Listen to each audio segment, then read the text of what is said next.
Olá, tudo bem? Você está no canal oficial da Igreja CI em Navegantes. Antes de você ouvir essa poderosa mensagem do Evangelho do nosso Senhor Jesus Cristo, que pode transformar a sua vida, eu quero te convidar para você se inscrever no nosso canal e compartilhar essa mensagem. Agora sim, a mensagem será liberada. Que Deus te abençoe.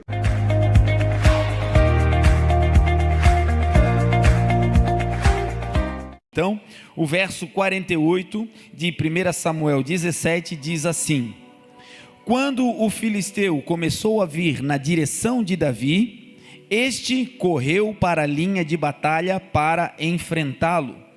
Tirando uma pedra de seu alforje, arremessou-a com a sua tiradeira e atingiu o filisteu na testa, de tal modo que ela ficou encravada, e ele caiu dando com o rosto no chão.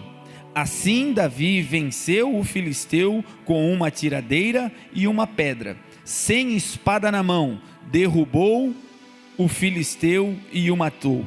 Davi correu, pois, e pôs os pés sobre ele, e desembaiando a espada do filisteu, acabou de matá-lo, cortando-lhe a cabeça com ela.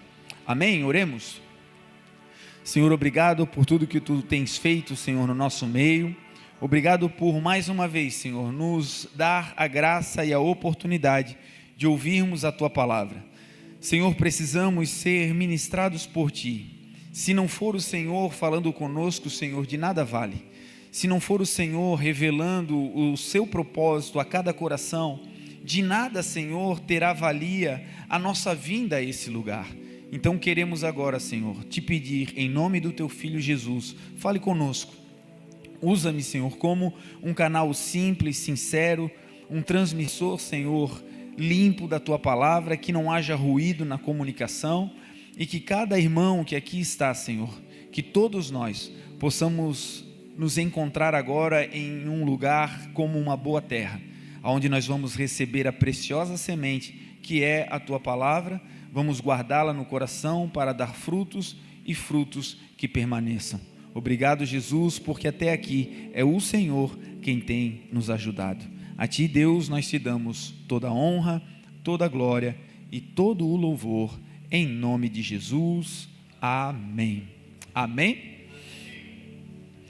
Irmãos, na vida, nós, de tempos em tempos, querendo ou não, vamos nos deparar com grandes desafios.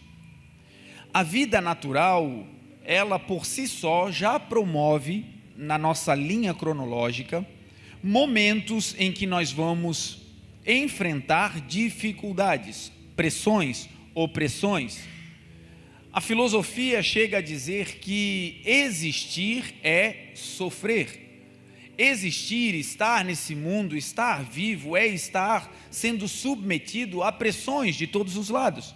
É estar, de alguma maneira, sendo provocado a um crescimento que, por vezes, ele vem das pressões que sofremos, das experiências difíceis pelas quais nós temos que passar ao longo da vida. Jesus disse que no mundo nós teríamos aflições. Evangelho não significa apenas garantia de vitória, mas também é garantia de que vamos passar por dias difíceis. Salomão vai dizer que o tempo e o acaso afetam tudo e todos, que assim como vem uma rede mortal sobre os peixes, e como o pássaro cai no laço do passarinheiro, assim também o dia mau, ele sobrevém sobre a humanidade de maneira repentina. Então, dias difíceis, eles são recorrentes na nossa história. Agora, existem momentos da nossa vida em que os enfrentamentos, as dificuldades e as batalhas, elas sobem de nível. Existem batalhas, existem dificuldades que elas estão na prateleira de cima dos desafios da nossa existência. Não são coisas triviais, não são situações simples de serem resolvidas, são situações complexas, São aquelas situações que, ao enfrentarmos, nós podemos chamá-las de gigantes. Gigantes não acontecem todos os dias nos desafiando. Gigantes, eles vêm de tempos em tempos e demandam de uma energia para vencê-los que é quase sobrenatural. Não é comum enfrentar gigantes, são situações épicas, são situações momentâneas e pontuais. Agora, uma vez que estamos diante de uma grande dificuldade, é necessário tomar uma decisão. Algumas pessoas, diante de um grande desafio, retrocedem ao ver uma possibilidade de derrota ou de uma crise, ao enfrentar, de um abalo, ao enfrentar uma grande situação contrária. Algumas pessoas retrocedem, algumas pessoas não avançam. Algumas pelo medo, algumas por um trauma e uma experiência mal sucedida com relação àquele tema. E outras pessoas tomam a decisão de confiar em Deus e avançar diante desse gigante que se levantou na sua história. Gigantes na minha e na sua vida têm nome. Gigantes na minha e na sua vida natural, eles recebem nomes. Para alguns, o gigante é um câncer, um nódulo, algo que apareceu repentinamente no seu corpo, na família, e isso de alguma maneira está abalando a confiança de todos, porque não é uma dor de cabeça, não é apenas uma febre, é uma doença gravíssima, é um gigante. Para alguns, o gigante é a dívida financeira. Não é apenas um boleto atrasado, é a hipoteca da casa que está sendo vencida e que você está prestes a perder o lar. É um gigante. Para algumas pessoas, o gigante foi a falência de uma empresa, um investimento, algo que você ali colocou a sua vida, despejou ali a sua energia e de uma hora para outra um abalo aconteceu e aquilo que era para você, o seu nutriente, aquilo que era para você, a sua realidade de vida foi de alguma maneira retirado de você, ou está abalado, é um gigante. Para outras pessoas, o gigante foi uma despedida abrupta de um ente querido.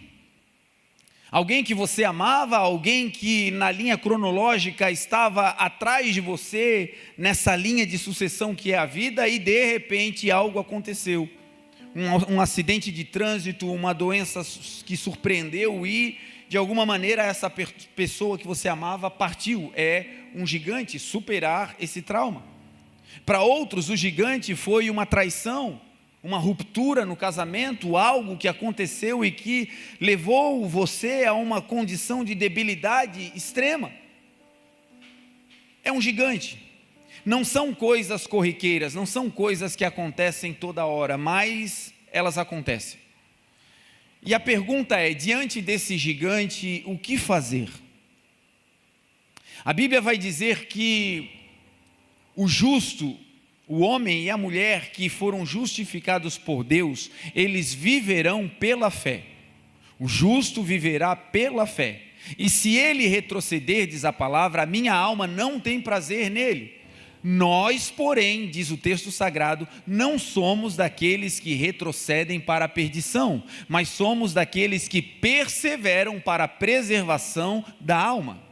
O que Deus espera que nós façamos diante dos gigantes, e aí você vai dar o nome para o seu gigante, e aí você sabe qual é o gigante que você está enfrentando hoje, qual é a situação que você precisa avançar.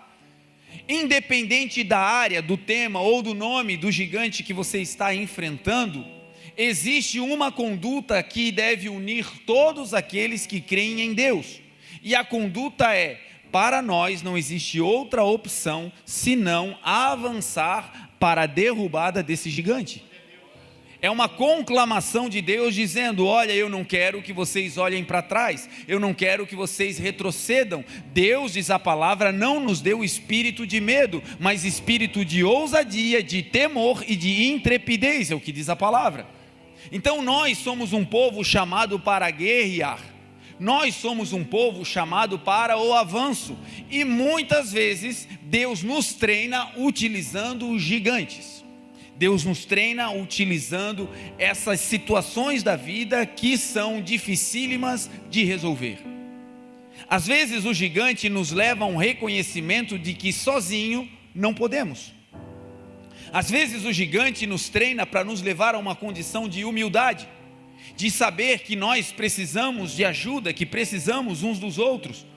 Por vezes o gigante que estamos enfrentando nos leva a uma condição de consciência, de que a nossa força não é tão elevada assim, de que necessitamos de um apoio superior. E muitas vezes, quando enfrentamos o gigante, o que acontece é que nós corremos para Deus, e no final saímos aprimorados e com uma experiência sobrenatural daquilo que Deus fez na nossa vida. Se você já enfrentou gigantes, você sabe que talvez algumas cicatrizes ficaram dessa batalha, algumas marcas ficaram daquele confronto, daquele conflito, mas essa cicatriz hoje não dói mais, e você, ao olhar para ela, vai se lembrar de mais uma vez um ponto da sua história onde parecia derrota e morte, mas Deus transformou em dupla honra para a sua própria glória. Dito isso, o que Deus espera de nós para enfrentarmos os gigantes? Primeiro é que nós tenhamos fé em Deus, que nós tenhamos a nossa esperança renovada no Senhor, que não nos livra das batalhas, mas nos guarda, nos protege e nos habilita para vencermos as batalhas. Ao longo da Bíblia nós vamos ver homens e mulheres que tiveram grandes experiências com o Senhor, registrando a sua fé e aquilo que Deus fez no momento mais caótico da sua vida. Davi, esse Davi que venceu batalhas, ele vai escrever coisas lindas, e ele vai dizer que o Senhor era a sua proteção no meio do caos, que o Senhor era a sua proteção quando ele passava por vales sombrios e de morte. No Salmo 23 está escrito, registrado, e ele vai dizer: o Senhor é o meu pastor, e nada me faltará. Ele me faz repousar em pastos verdejantes. O Senhor me guia mansamente às águas tranquilas. O Senhor refrigera a minha alma e me guia pela vereda da justiça por amor ao seu nome. Ainda que eu ande por vales de sombra ou de morte, eu não temerei mal algum, porque o Senhor está comigo. A sua vara e o seu cajado me consola. Ele prepara perante mim uma mesa na presença dos meus inimigos. Unge a minha cabeça com óleo e o meu cálice transborda. No vale de sombra e de morte, ele declara: nada vai me faltar. E por vezes o caminho que vai nos levar a derrubar o gigante é um caminho solitário, é um caminho onde as pessoas podem até nos apoiar emocionalmente, mas fisicamente quem está enfrentando essa batalha é você no dia a dia. Muitas vezes os amigos somem, muitas vezes a família não compreende, e ali você está travando uma batalha que parece solitária, humanamente falando, mas nessa batalha tenha certeza, meu irmão, existe um Deus que está com você, ainda que no olho do furacão. Ele é socorro bem presente na hora da angústia, é o que diz a palavra. Quando nós vamos crescendo nos salmos, nós vamos ver, quando chega no Salmo 91, a palavra de Deus falando que existe um lugar onde nós podemos, no meio das batalhas, encontrar descanso. Uma coisa é estar lutando contra o gigante, outra coisa é perder a paz. Uma coisa é estar enfrentando um grande desafio, algo que talvez seja inédito, algo que você ainda não conseguiu vencer, que talvez ninguém dos seus tenha uma história parecida para contar, e nesse lugar você está batalhando com todas as suas forças e crendo em Deus. Agora, essa batalha não pode roubar a tua paz. Essa batalha não pode roubar a sua fé e esperança de que algo da parte do Senhor pode te surpreender a qualquer momento e virar essa história, e contradizer esse diagnóstico, e fazer com que aquilo que estava caído e morto ressuscite, porque Deus com uma palavra pode fazer milagres. Então o salmista no Salmo 91 ele vai dizer: aquele que habita no esconderijo do Altíssimo Ele vai dizer que não é o que visita o Senhor, não é aquele que frequenta, não, ele vai dizer, aquele que habita no esconderijo do Altíssimo, na sombra do Onipotente descansará. Direi do Senhor, Ele é o meu Deus, o meu refúgio, a minha fortaleza, e nele eu confiarei. Porque Ele te livrará do laço do passarinheiro e da peste perniciosa. Ele te cobrirá com as suas penas e debaixo das suas asas você estará seguro. A sua verdade te será escudo e broquel. Não teremos medo do terror da noite, da seta que voe de dia, nem da mortandade que assole ao meio-dia. 1000 cairão ao nosso lado, 10.000 à nossa direita, mas nós não seremos atingidos, é o que diz a palavra. 1000 caindo a um lado, 10.000 do outro, meu irmão, é uma situação de guerra extrema. O cenário é caótico, o cenário é bala para tudo que é lado, ataque de todos os lados, mas o Senhor está dizendo, para aqueles que confiam em mim e habitam na minha presença, o inimigo pode até passar perto de você, mas em você, nos seus, na sua casa, o inimigo não toca. A palavra de Deus garante, quem é de Deus, o maligno não lhe toca. Agora, ele pode não nos tocar, mas ele pode rugir, ele pode mandar mensagens, ele pode tentar nos intimidar. E é aqui que muitas vezes nós perdemos a batalha. Não é na luta contra a doença, mas é no diagnóstico da doença. Não é na luta pelo casamento, mas é ao descobrir que aquilo que parecia certo está com algo que não está funcionando bem. Muitas vezes a batalha é perdida não na guerra em si, mas quando descobrimos que precisamos enfrentar aquela batalha. E o Senhor nessa noite nos trouxe aqui para nos dar instruções a respeito de um Deus que deseja nos forjar em maturidade. Gente que segue a um Deus que não é o chefe do parquinho de diversões. O nosso Deus é o Senhor dos exércitos. O nosso Deus está adestrando, como disse Davi, os nossos dedos para a batalha e as nossas mãos para a guerra. Nós somos chamados para viver e fazer parte de um exército. A palavra do Senhor diz, toquem a trombeta em Sião. Tocar a trombeta, isso acontecia, é um termo dos hebreus, quando 3 situações aconteciam. A trombeta tocava em Sião para dizer, olha, um rei novo está no comando. Então se tocava a trombeta e todos sabiam que agora havia um novo rei no comando. A trombeta tocava para dizer, olha, preparem-se para a guerra, o inimigo está se aproximando. E a trombeta também tocava para dizer que alguém muito importante naquele reinado tinha morrido. Deus, quando quer conclamar o seu povo para a guerra, Ele toca a trombeta. Nós somos o seu povo e hoje é uma noite do Senhor tocar a trombeta e dizer, se alinhem para a guerra, se alinhem para a batalha, porque algo poderoso está para acontecer. A trombeta tocava para dizer que alguém muito importante tinha morrido. Você conhece alguém muito importante que morreu por você?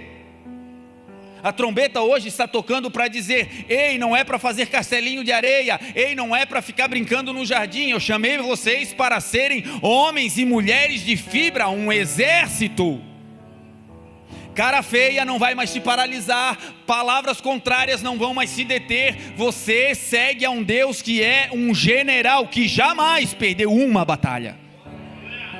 Toquem a trombeta em Sião, e essa trombeta hoje está sendo tocada aqui em Navegantes, e o Senhor está conclamando os seus guerreiros, gente que não para no diagnóstico, gente que não para porque alguém traiu, gente que não para porque alguém não gostou, gente que segue o leão da tribo de Judá, ele vai na tua frente. Estamos vivendo, gente, em um tempo onde a fragilidade humana tem tomado proporções que estão impedindo o progresso do povo de Deus. Você vai ver de Gênesis a Apocalipse, o Senhor, o nosso Deus, quando fala com o seu povo, falando de maneira diretiva e firme. Deus chega para Moisés e diz: Moisés, Moisés, eu escutei o clamor do meu povo e agora eu desci para livrá-los. Agora eu te envio, vai e liberte o meu povo das garras dos egípcios. E Moisés diz: Senhor, eu não posso ir, Senhor, eu não tenho condições. E Deus diz: Moisés, o que tu tens nas mãos? E ele diz: Senhor, eu tenho um cajado. Então Deus disse: então lança esse cajado. E o cajado começa a ter vida. Agora pegue de volta. E aquele cajado fica imóvel. E Deus estava dizendo: Moisés, não é na tua habilidade. Eu não vou ficar aqui te convencendo de que eu sou um Deus poderoso. A única informação para você é: vai. E vai com a força que tu tem e com aquilo que está nas tuas mãos. O resto quem faz sou eu. Vai, Moisés. Homens que por uma cara feia desistem do trabalho. Mulheres que por uma contrariedade no ambiente onde estão, já não conseguem mais entrar naquele lugar. Gente que quando é exortada não consegue guardar o coração e entender que a ferida feita por amor, ela é leal, diz a palavra. Mas o hipócrita multiplica beijos. Que é melhor uma exortação reta, direta, do que aquele que faz elogios em oculto. Uma geração de pessoas que está se perdendo, porque quando Deus fala forte, não aguenta o chamado. Agora, em nome de Jesus, aqueles que seguem a palavra, vão ouvir a voz do Senhor, que não é como voz de confete. A voz do Senhor é como voz de trombeta, como voz de muitas águas. Quando Ele fala, Ele é firme. Por quê? Porque Ele é um Pai que quer nos firmar na sua palavra, que é a rocha. Então, gente, essa palavra de hoje é uma instrução para a gente que vai sacudir a poeira. Talvez passando por abalos, talvez passando por coisas que você diz: Deus do céu, não sei como é que eu estou vivo ainda. Uma carreta passou por cima de você e você não sabe nem qual foi a placa. Não sobrou nada. É com esse bagacinho que está aí que Deus vai te dar uma vitória poderosa. Não é na força do nosso braço. Sabe como é que termina a história de Davi? A história que nós lemos termina com ele com a cabeça do gigante na mão. E o gigante tinha dito para ele: olha, tu vens a mim com um pedaço de pau e pedra, sou eu algum cão por acaso? E sabe o que Davi disse? Tu vens a mim com espada, lança e escudo, mas eu vou a ti em nome do Senhor dos exércitos a quem tu tens afrontado. E aí ele disse: todos saberão que o nosso Deus não livra com espada. Não precisa de habilidade humana, o nosso Deus só precisa de uma palavra, e essa palavra já foi decretada sobre a sua vida. Em Cristo Jesus nós somos mais do que vencedores. Vai dar certo, já era. Agora fibra, gente, em nome de Jesus. Em nome de Jesus, força.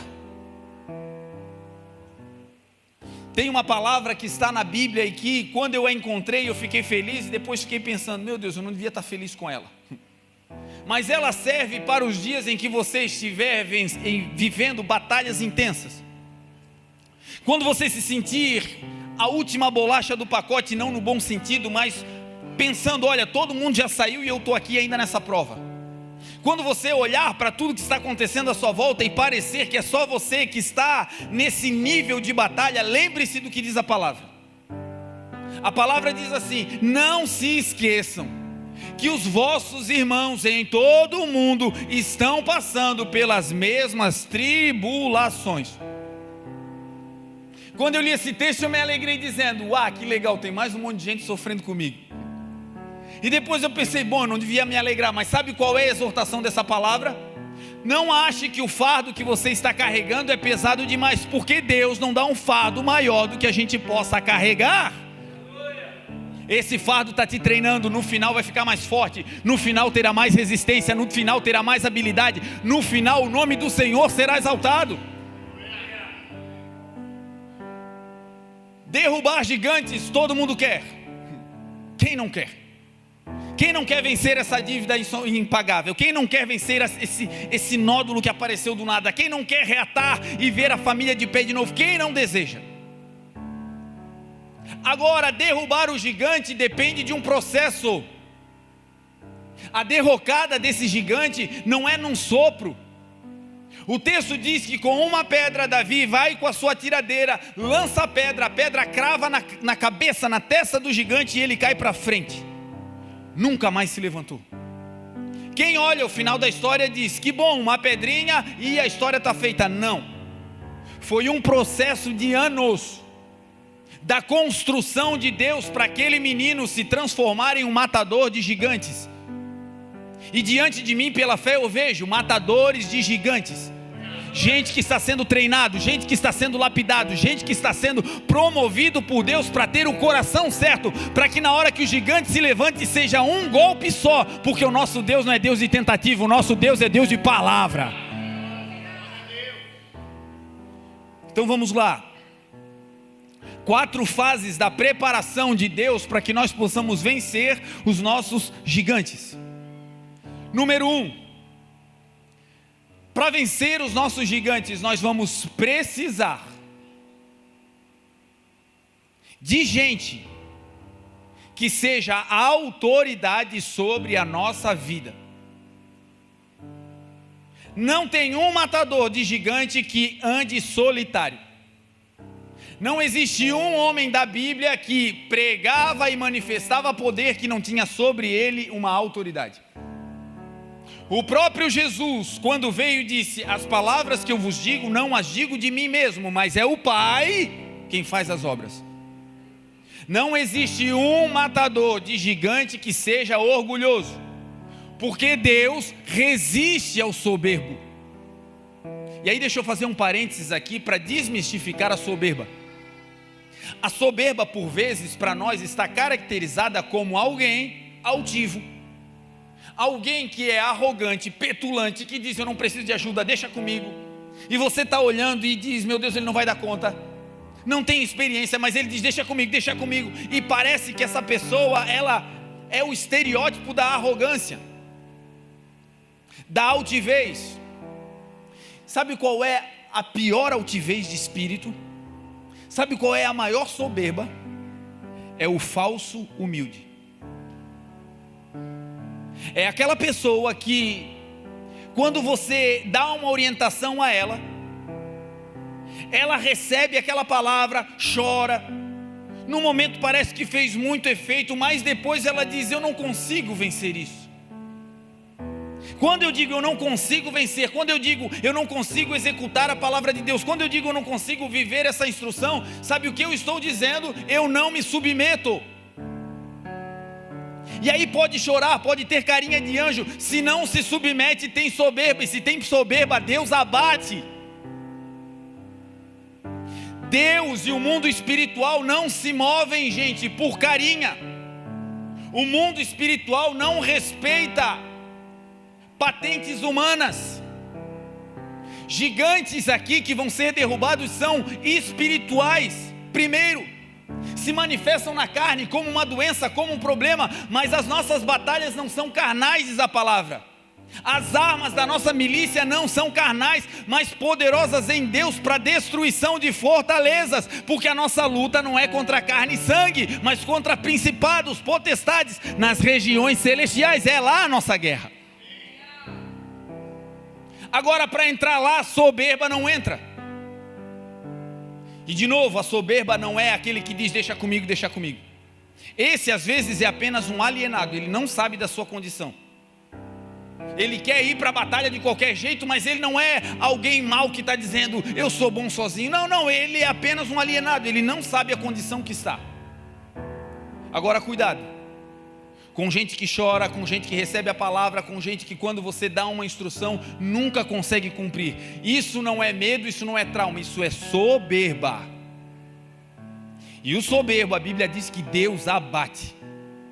Deus dá graça ao humilde. Aquele que diz: meu Deus, Senhor, é para enfrentar esse gigante? Ele é mais forte que eu sou mais fraco, ele tem mais arma do que eu não tenho nada, Senhor, eu não sei nem como ir. Mas se o Senhor está mandando, hoje eu escutei uma frase que foi incrível, ganhei o dia. Alguém sentou comigo e disse: olha, eu fiz um dia um voto com Deus, e o voto que eu fiz com Deus é: nunca dizer não para Deus. Nunca. Se o Senhor mandar pintar, eu pinto. Se mandar cantar, eu canto. Se mandar me mudar para o Japão, eu vou. Eu não quero saber. Eu só quero saber o seguinte: se Ele vai comigo, eu irei. Agora o soberbo não faz isso. O soberbo dá desculpa. O soberbo transfere. O soberbo, ele sempre arranja uma causa para não vir e para não fazer. E nisso recebe uma rejeição do Senhor. O primeiro treinamento de Davi foi que ele tinha sobre a sua vida a autoridade. E a autoridade sobre a vida de Davi, que levou ele a matar o gigante, era o seu pai. O que uma autoridade faz sobre nós? A autoridade nos dá uma instrução. Davi não era nem para estar no cenário daquela guerra, gente. Sabe onde Davi estava? Apacentando as ovelhas do seu pai, no meio do campo. Jessé tinha 8 filhos, Davi era o caçula. Os 3 mais velhos estavam na guerra. Esses 3 que estavam na batalha eram teoricamente os habilitados para viver aquela grande vitória. Davi não era nem para entrar nesse cenário, mas sabe quem é que põe Davi no cenário da batalha? O seu pai, com uma instrução: vai lá ver como é que estão os teus irmãos.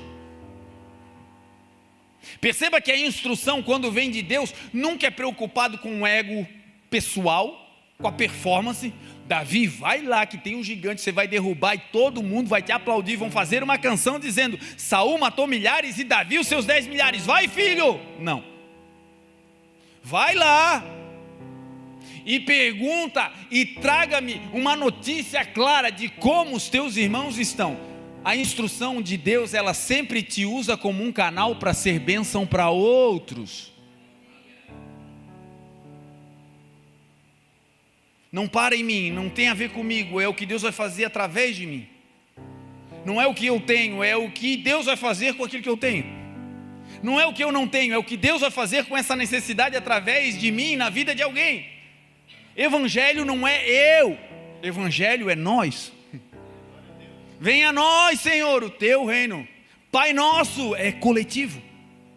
Jessé dá uma instrução a Davi: todo homem, toda mulher que tiver uma liderança saudável sobre a sua vida vai ter instruções. E gente que caminha debaixo de instruções vai viver coisas incríveis. Às vezes você está perdido, não sabe o que fazer, vai no líder, vai naquela pessoa que está sobre a sua vida, vai na autoridade que Deus te constituiu. Lá no trabalho você está batendo cabeça, não sabe o que fazer, vai no teu líder e lá uma instrução surge. Porque gente que se submete, gente que tem autoridade sobre a sua vida, tem um fluxo de graça na sua existência. Quem se submete tem um fluxo de graça. Portas vão se abrindo, coisas vão acontecendo, a graça de Deus vai sendo liberada. A autoridade, gente, é um fluxo. Quem tem autoridade não tem ela em si, tem ela sobre a sua vida. Jesus um dia estava ministrando a palavra. E Jesus fazendo sinais, milagres, maravilhas, coisas acontecendo para todos os lados. De repente chega um servo, um grupo de servos. E eles dizem: olha, Senhor, lá na casa do nosso Senhor existe um servo doente. E ele pediu para te chamar, Senhor, vai lá. E o texto diz que esses homens eram anciãos, eles eram pessoas relevantes da comunidade, e eles foram. E o que eles disseram para Jesus: Senhor, esse homem construiu a nossa sinagoga, ele ama a nossa nação, ele merece que o Senhor faça isso por ele, vai lá na casa dele, Senhor. Eles foram pedir ajuda para o servo desse centurião, que mandou ali enviados, e Jesus disse: eu vou, e Jesus começou a ir. No meio do caminho, vem um grupo agora de outros servos desse centurião romano, e esse outro grupo chega no Senhor e diz: olha, Senhor, o nosso mestre disse o seguinte, que o Senhor não precisa ir lá na casa dele. Se o Senhor mandar uma palavra, ele crê que o seu servo será curado. Esse homem tinha na mente que Jesus não precisava entrar fisicamente na sua casa, mas que o que ele precisava era de uma única palavra que Jesus liberasse, porque a palavra de Jesus não pode ser parada por paredes, a multidão não pode deter, o mau tempo não pode paralisar, não existe nada que pare a palavra de Deus. Uma palavra de Deus liberada vai acontecer e acabou.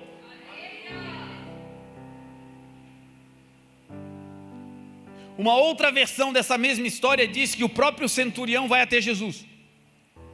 E quando ele vai, ele diz o seguinte: Senhor, é o seguinte, o meu servo está enfermo, está à beira da morte, mas eu não sou digno que o Senhor entre debaixo do meu teto, eu não sou digno que o Senhor entre na minha casa, mas Senhor, manda uma palavra e eu sei que o meu servo será curado. Por quê? Aí ele vai explicar por que ele tinha tanta fé em Jesus. E ele vai dizer: porque eu sou um homem também debaixo de autoridade, e eu tenho homens debaixo da minha tutela, e quando eu digo a um servo meu, faz isso, ele faz, e quando eu digo para o outro, vai, ele vai, e para o outro, vem, ele vem, porque eu sou um homem sujeito à autoridade. Ele estava dizendo: Senhor, eu creio no teu poder, porque eu também sou um homem que ando debaixo de autoridade. O que ele estava dizendo para Jesus? Eu creio que tudo que acontece através da tua vida só acontece porque tu és um homem que tem autoridade sobre a tua vida.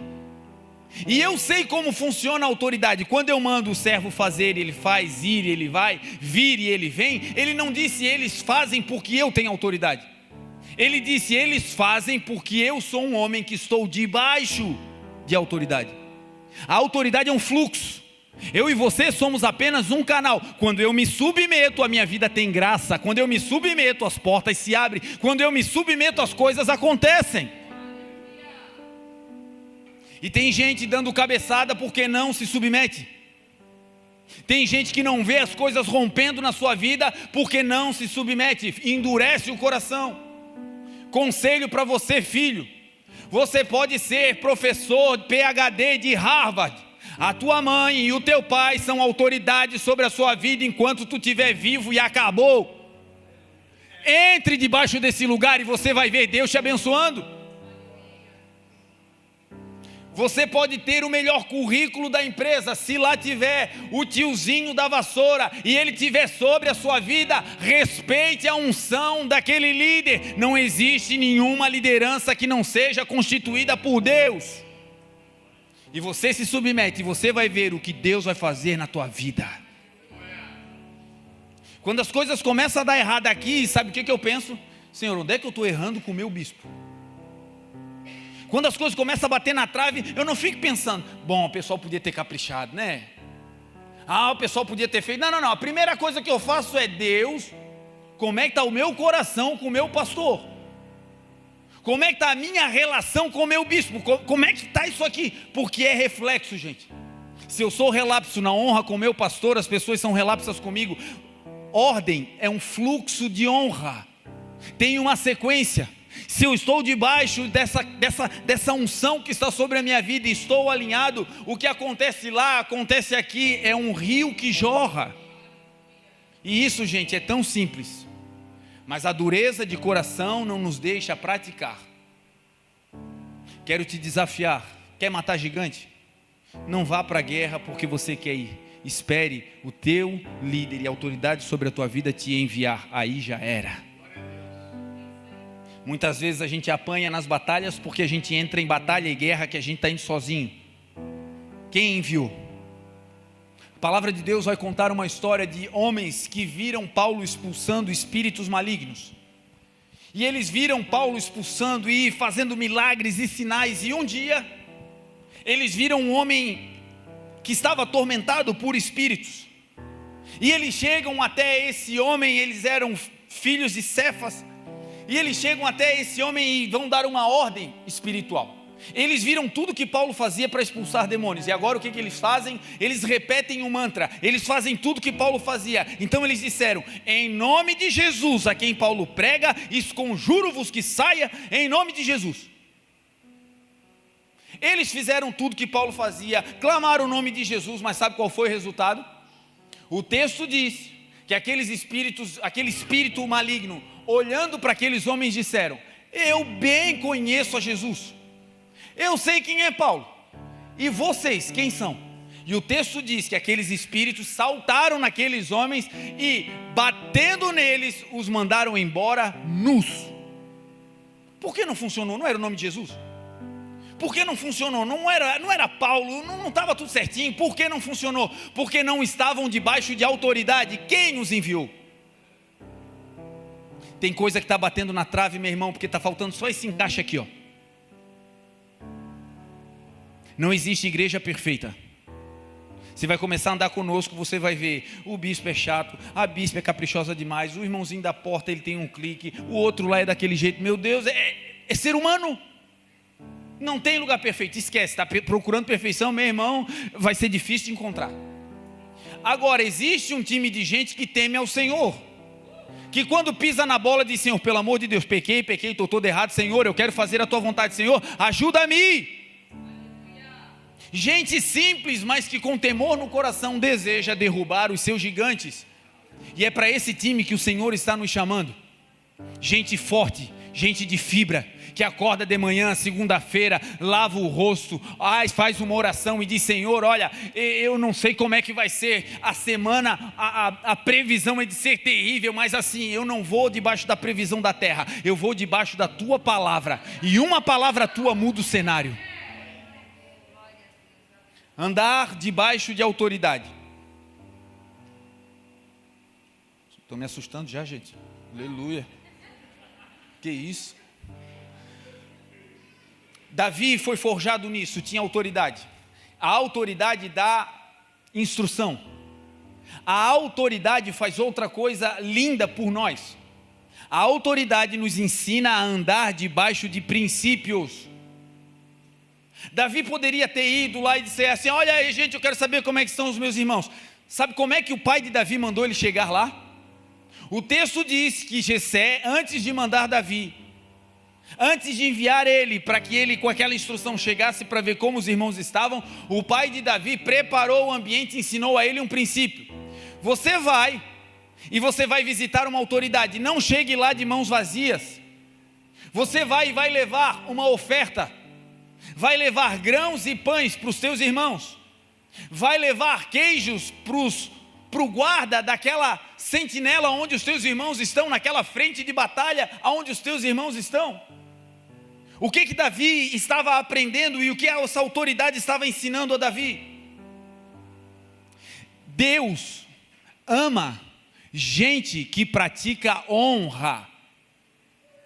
A oferta não é para necessidade, meu irmão, a oferta é uma manifestação de honra. E existe um segredo na oferta. Tem gente que tem um coração aberto para ofertar. A oferta tem 3 níveis. Não estou falando de dinheiro, tá? Abre o seu coração. Oferta espiritual, que também pode incluir moeda e cédulas. Inclui tudo, mas isso aqui é um princípio de honra. A oferta tem 3 níveis. Ou você oferta para baixo, ou você oferta no mesmo nível, ou você oferta para cima. O generoso é aquele que tem essas 3 vias abertas no seu coração e na sua mente. A oferta para baixo é quando você oferta para alguém que está numa condição inferior à sua. O pai de Davi, Jessé, ensina a ele: meu filho, oferta também para baixo. Leva aqui esses pães e esses grãos para os meus filhos que estão abaixo de mim. Eu estou ofertando para quem está abaixo. Agora leva também uma oferta para quem está no meu nível, meu filho, que é o chefe da guarda, aquele que agora tem autoridade sobre os meus filhos lá na batalha, como eu tenho autoridade sobre eles na minha casa. Oferta no mesmo nível. Tem gente que consegue ofertar para quem está numa condição mais rasa, mas nunca consegue honrar quem está no mesmo posto que ele. E agora vem a oferta que rasga os céus. A oferta de quem consegue ofertar para cima.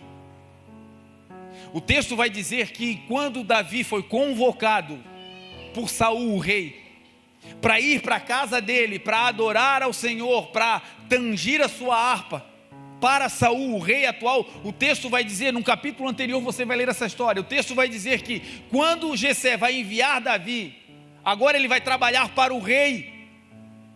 O que alguém pode ofertar para um rei que tem tudo?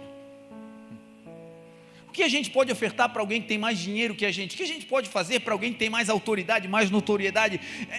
Seria impossível ofertar para alguém que tem mais. Mas a oferta não tem a ver com valor, a oferta tem a ver com o coração e o desejo de honrar. Agora Jessé vai dar uma aula e vai dizer: Davi, você vai, mas antes de ir você vai levar isso aqui, vai levar pães, vai levar agora esse cabrito, vai levar essa oferta ao rei. E ele estava ensinando: meu filho, por onde tu andares, tem esses 3 princípios de generosidade no teu coração. Oferte para baixo, oferte no mesmo nível, mas também oferte para cima. E esse coração generoso vai te fazer prosperar por onde você for. Me lembro do dia em que nós estávamos em um apartamento que era nosso apartamento missionário. Tínhamos acabado de vir de uma missão. E aquele apartamento, ele tinha os móveis da cozinha e o resto não tinha nada. Ganhamos um colchão, e o colchão era o colchão para dormir, era o sofá, enfim, era uma bancadinha, e ali nós nos virávamos. E nós tínhamos ganho uma bicicleta. Já tínhamos dado carro, casa, já tinha, enfim, a bolsa já estava vazia. E ali naquele apartamento vazio, a única coisa top que a gente tinha era uma bicicleta. Mas pensa na bicicleta. Era uma Verona branquinha, com bagageirozinho atrás, confortável. Pensa na bicicleta top. Tínhamos ganhado ela de oferta, era o nosso Cadillac, era o nosso Porsche. E eu estou lavando a louça naquele apartamento vazio e Deus diz assim: eu quero que você honre o teu pastor. E eu pensando: Deus, quando tu virar o meu cativeiro, quando eu estiver por cima, haverão sinais. Quando eu estiver grandão, Senhor, conta comigo. E o Senhor disse: não, honrar agora. E eu pensando: Deus, o que eu posso dar para o meu pastor? O cara tem muito mais do que eu, não tem tudo, mas a minha condição não chega, Senhor. E o Senhor disse: a oferta não tem a ver com o valor monetário, a oferta de honra tem a ver com o valor que o que você vai dar tem para você. O que tu tem de importante? Na hora brilhou a bicicleta. Eu digo: não, Senhor, a bicicleta não. Não, Senhor. Para que isso, Senhor? Ele tem carro, tem moto, tem tudo. Senhor, não faz sentido. E a mente na batalha dizendo: meu Deus, que papelão que eu vou fazer. Vou chegar lá na frente daquele apartamento, no centro da cidade, chiquetoso, com a minha bicicleta usada. A pessoa vai descer e eu vou dizer: oh, Deus mandou. Não tem nexo, Senhor.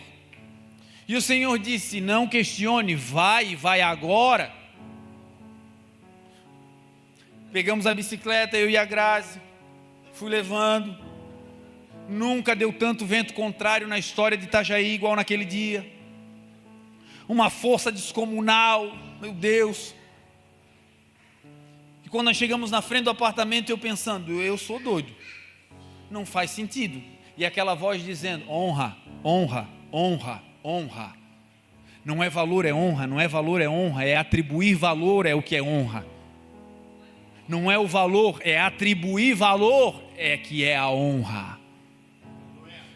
Aí eu apertei o interfone e falei: ô Moisés, ô meu pastor bispo, você pode vir aqui? Falou: sim, cara, o que tu quer? Cara, tem um negócio aqui e tal. Tá, desceu. Quando ele chegou lá embaixo, eu e a Grazi na frente da bicicleta, ele sabe que eu e a Grazi somos meio doido, meio assim, não tão ortodoxos, e ele falou: qual é agora?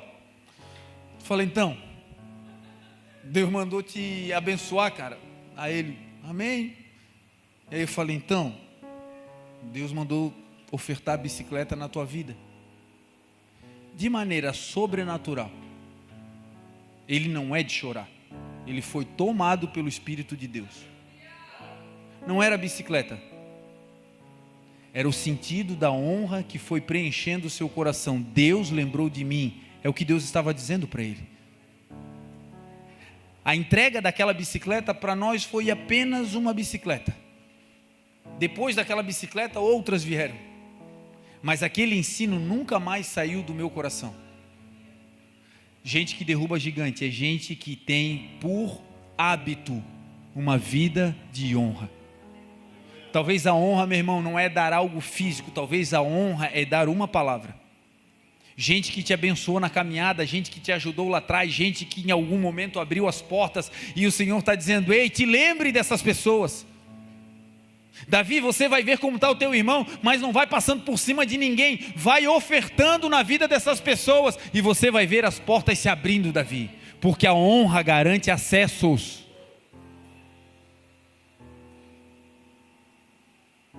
Davi, ele chega naquele lugar e debaixo dessa autoridade.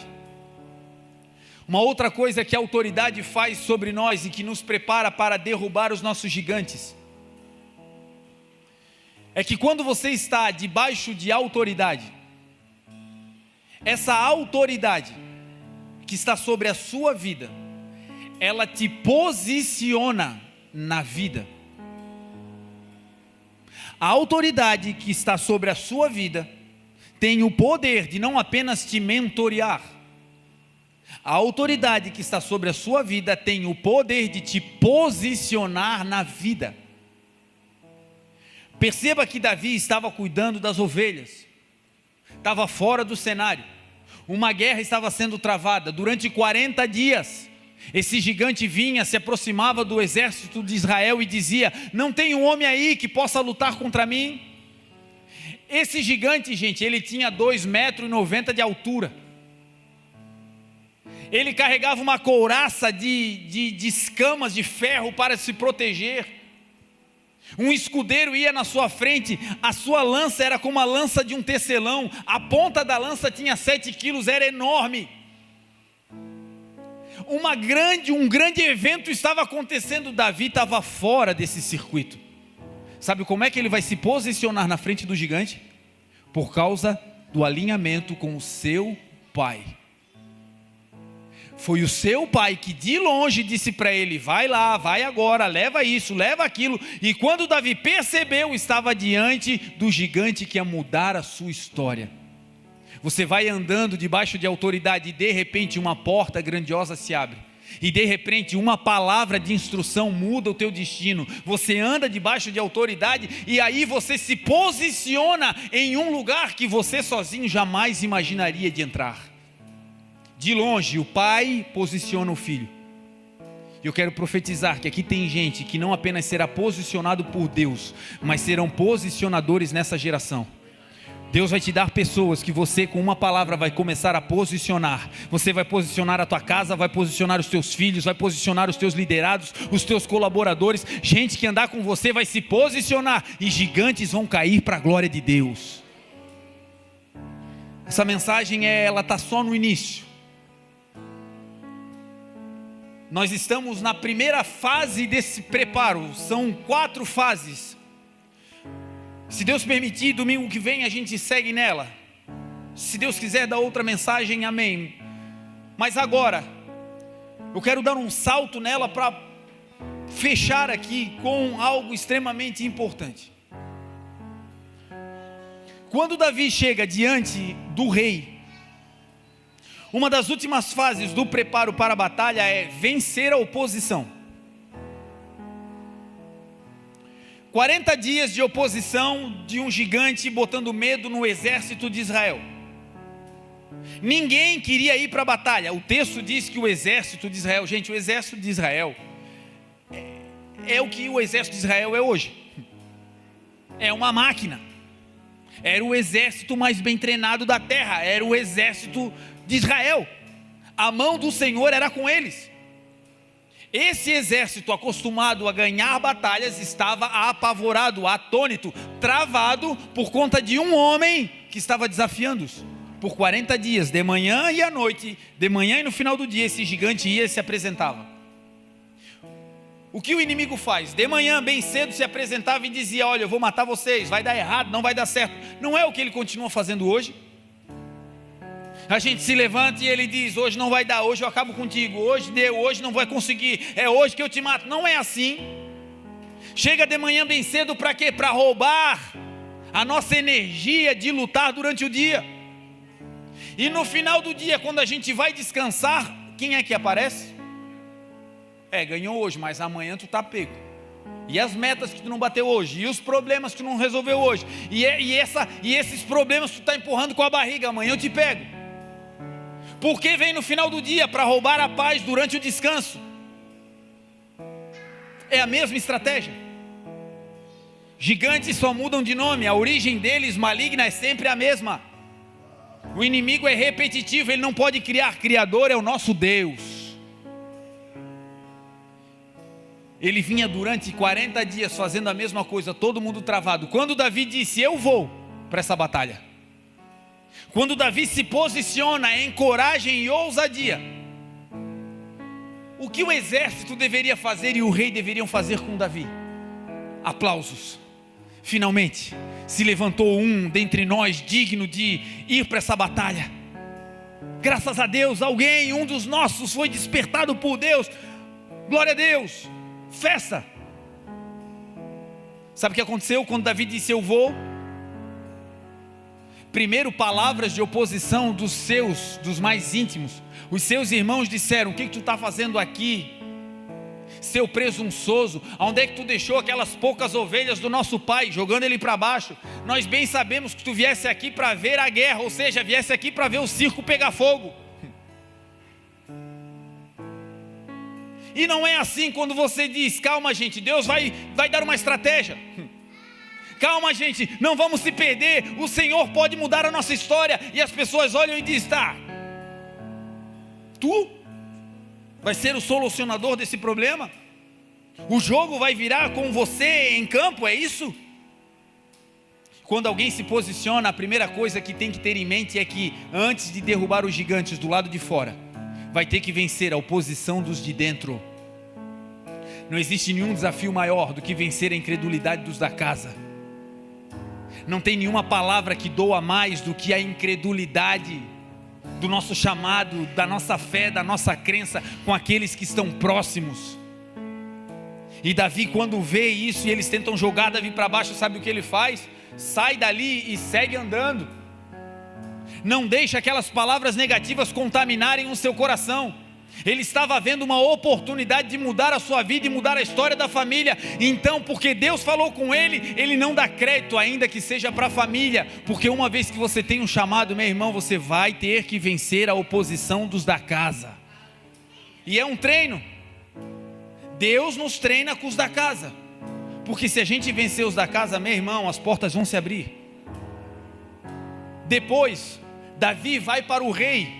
Agora é uma autoridade, e Davi diz, rei, não tema, eu vou contra esse gigante. E o rei vai dizer, meu filho, tu não podes ir, porque tu és um menino, e ele é um matador desde pequenininho. Agora não era mais os da casa, agora é vencer uma palavra de peso, de uma autoridade sobre a sua vida. Agora era o rei dizendo, meu filho, o gigante é grandão, e você é menor do que você pensa. Palavras tentando depreciar quem Davi era. Agora a gente que mata gigante não precisa de elogios, sabe realmente quem são.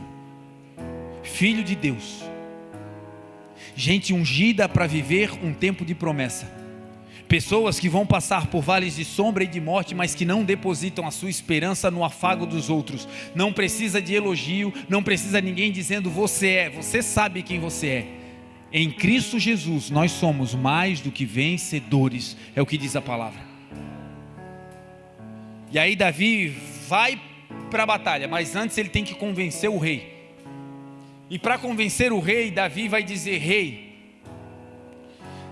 quando eu cuidava das ovelhas do meu pai, vinha um leão, vinha um urso e tomava uma ovelha do rebanho, eu ia contra o leão, eu ia contra o urso, tomava a ovelha, o urso e o leão vinham contra mim e eu matava eles, eu ia para a guerra.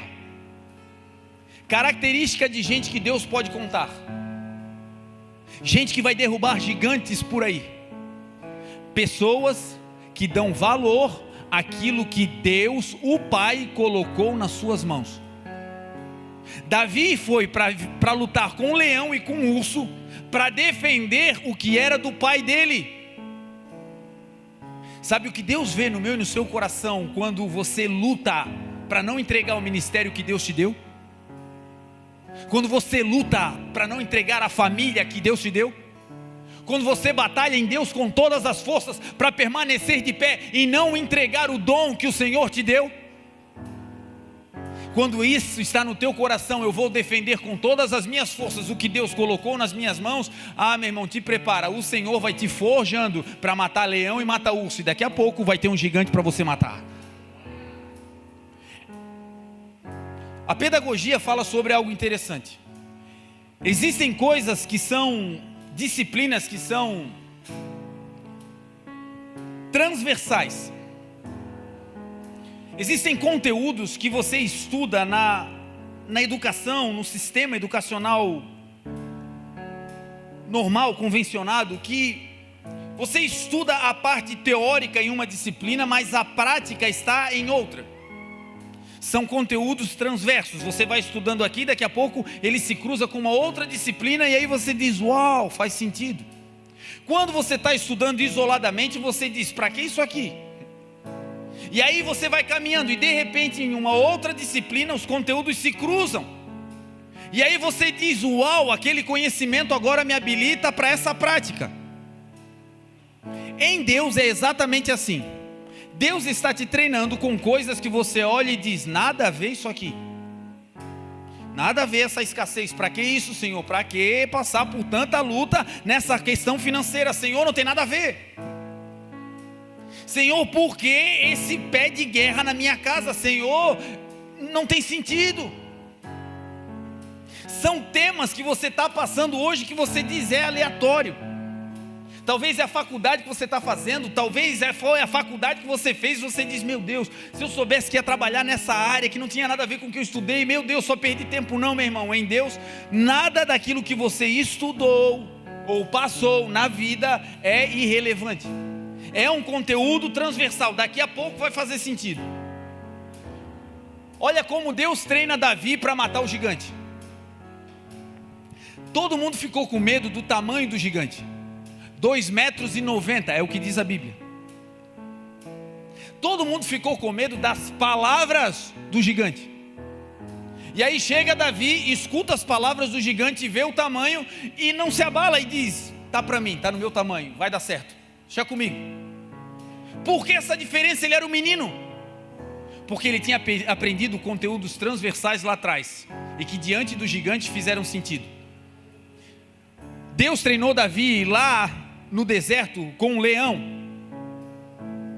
Sabe o que amedronta a presa do leão? Rugido.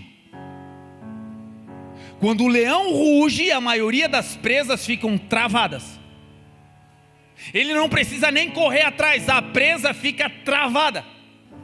E o que é o rugido do leão, senão as palavras depreciativas dizendo, eu vou te pegar? O que era o gigante diante do exército de Israel, senão rugindo e dizendo, não tem um homem aí para que venha para a batalha e nós possamos resolver essa situação? O leão rugindo para o próprio Davi, dizendo, eu sou por acaso algum cachorro para tu vires a mim com pau e pedra? Rugindo. Sabe o que o Golias disse para Davi? Hoje eu vou te matar e vou entregar o teu cadáver para as aves do céu e para os animais do campo. Olha que palavra de ânimo para alguém que está indo para uma guerra. Você já imaginou um gigante vindo contra você e dizendo, eu vou te matar, é hoje, vou acabar contigo, acabou a tua história? O que o gigante estava fazendo? Rugindo. Só que Davi estava acostumado, lá nas malhadas, lá atrás, quando cuidava do deserto, ele estava habituado com o rugir do leão. E quando o leão rugia, ele não se travava, ele partia para cima. O tempo passa e ele enfrenta também ursos. Esse urso dessa região é o urso da Síria. É um urso pardo que ele tem cerca de 3 metros de comprimento. E ele tem aí pelo menos de 4 a 5 centenas de quilos. Esse urso de pé passa facilmente dos 3 metros de altura. Todo mundo estava travado com um homem de 2,90 metros de altura. E Davi, quando olhou para ele, olhou e disse, cara, é menor que o urso. Vai dar para mim. Parece que não tem nada a ver. Mas tudo que você está passando é uma disciplina transversa. Lá na frente vai fazer sentido. Não despreze esse tempo de anonimato. Não despreze esse tempo que parece que você está escondido. Não despreze. Aí dentro Deus está forjando um matador de gigante que se levanta hoje para a glória de Deus. Se coloque de pé.